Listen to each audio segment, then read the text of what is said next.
علیکم ورحمۃ اللہ۔ حدیث میں آیا ہے کہ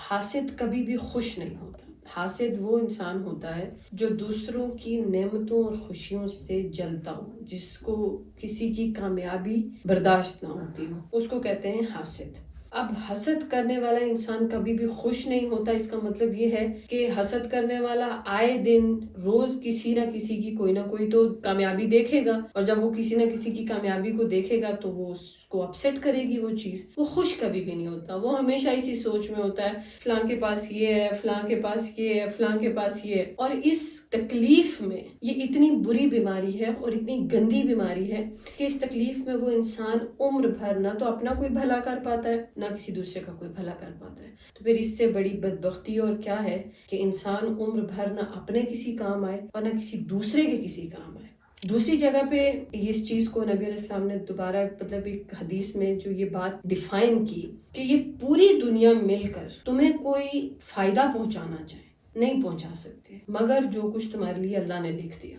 اور یہ پوری کائنات مل کر، پوری انسانیت مل کر تمہیں کوئی فائدہ پہنچانا چاہے تو فائدہ بھی نہیں پہنچا سکتے، نقصان بھی نہیں پہنچا سکتے مگر جو کچھ اللہ نے تمہارے لیے لکھ دیا۔ تو پھر تو کلیئر ہو گیا نا، یعنی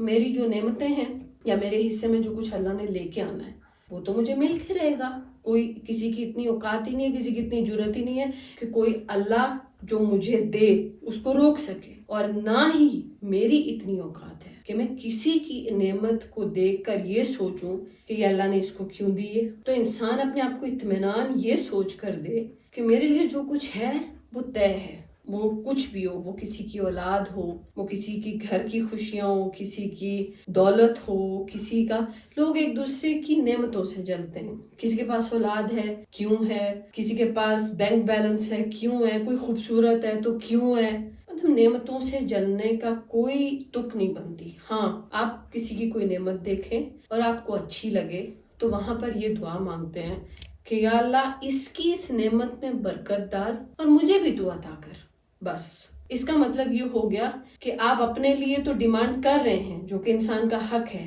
لیکن آپ اس کی نعمت سے آپ کو کوئی تکلیف نہیں ہے۔ اللہ اس کی نعمت میں برکت ڈال اور مجھے بھی عطا